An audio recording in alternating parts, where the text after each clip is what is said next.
Put a little bit of the rub, nigga, I gotta be safe. Let's get to sports talk. Sacramento Kings dropping to 12 and 15 after losing to the Hornets last night.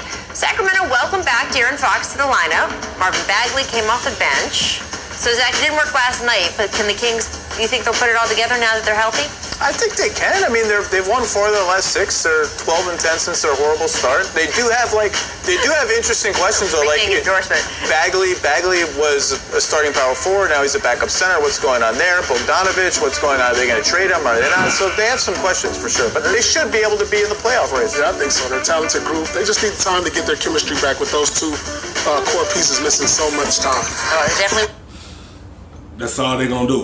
They just going to figure out what they need to do down the line. They got to get the chemistry back how it was, because the two guys missed half of this season being injured.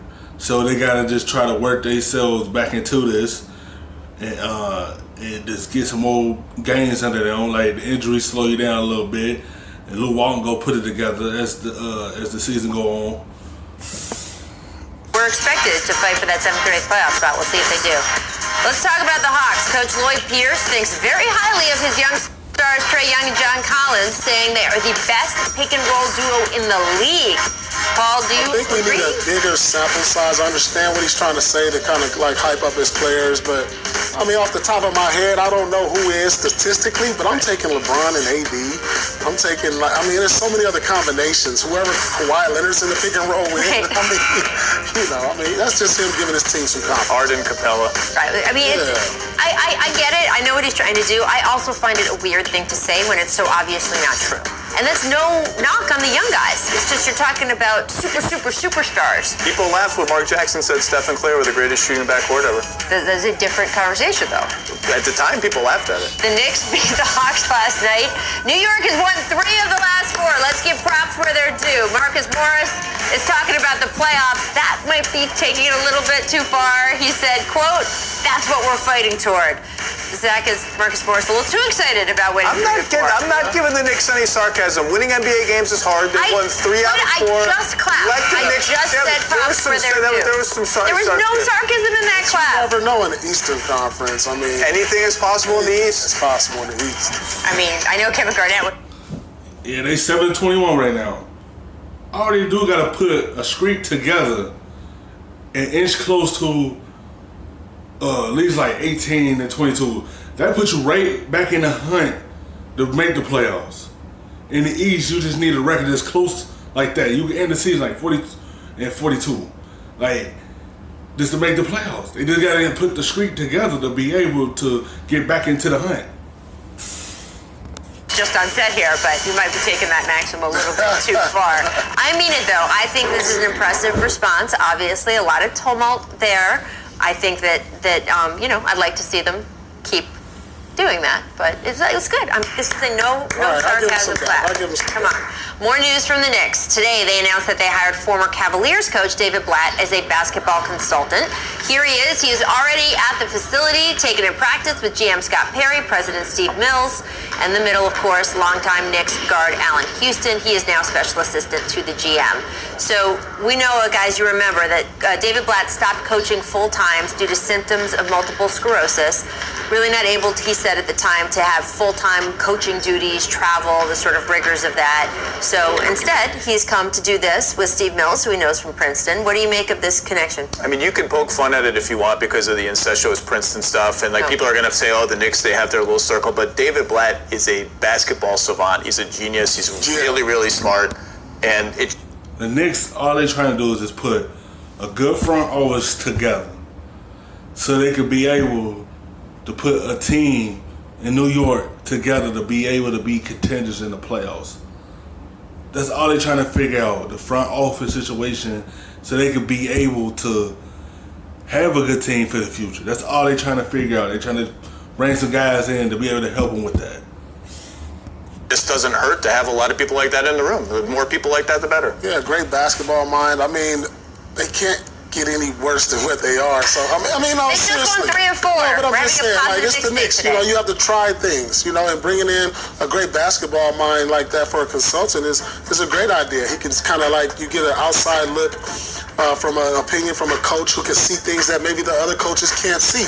And sometimes you need that. Yes, although the Knicks stressing today, he is not being brought in a coaching capacity. They don't want to undermine or Mike Miller in any way, but say, okay, he will be working with Steve Mills. So interesting, we'll see how that develops. I want to get to tonight's Heat-Sixers game on ESPN. This has become a showdown at the top of the standings in the Eastern Conference. The Sixers in second in the conference, but only a half game in front of the Heat. Remember, Jimmy Butler did not re-sign with Philadelphia, has talked about things we don't know that went on there. They decided to give Tobias Harris that 5-year, $180 million largest contract. I forgot to talk about this situation. With Trae Young and Collins, they can be a good pick and roll type players, but they gotta wait till he come back now. Like it's like you gotta figure out what your team are for the future. One of your main guys got suspended for taking PED. So you gotta wait and see. They could be a good pick and roll players together, but you gotta wait to see once he come back. And Jimmy Butler, he returned to Philadelphia. They gonna boo him as soon as he touched the basketball. In franchise history, Jimmy ends up going to Miami.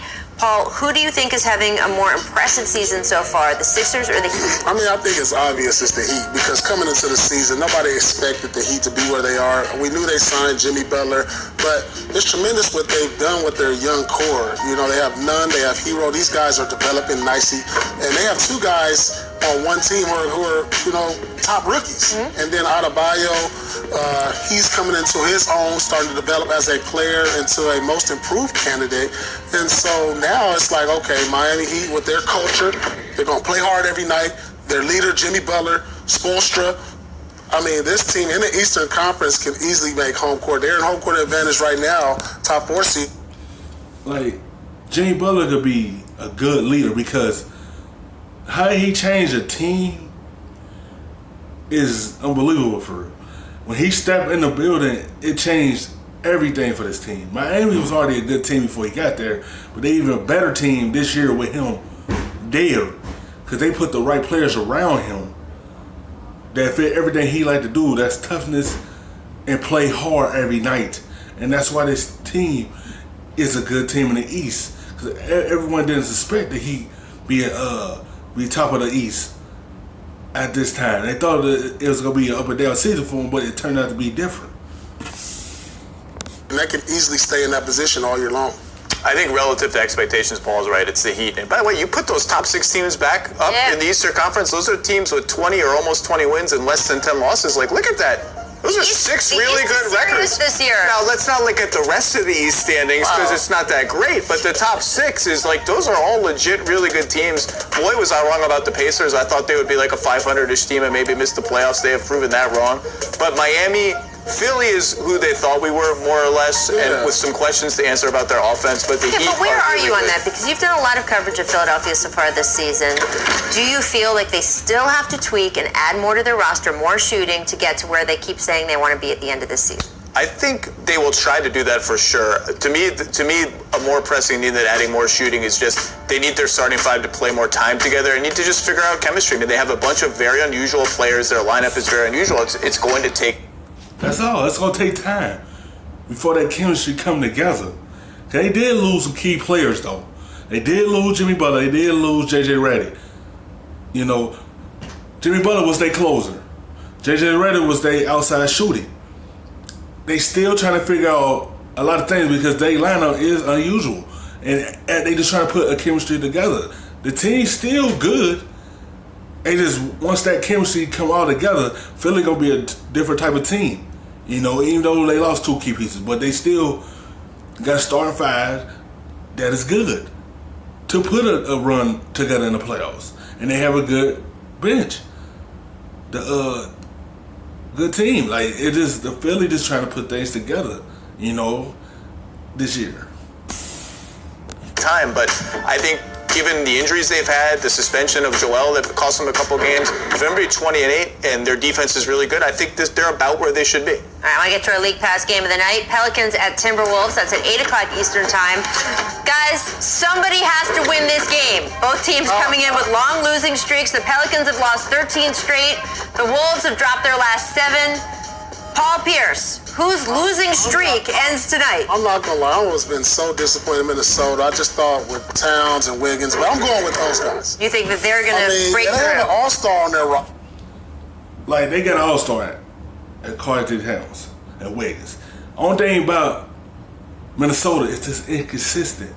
You see how they were? They start the season out hot, you know, winning games, then they slow down a bit and start losing again. It just, if they could be more consistent and they could be a good team in the West, like Wiggins and Towns could be a good duo if Wiggins to stay the way he was playing early in the season. Minnesota could take that next step, but it's just up to him to be consistent and not drop off so much.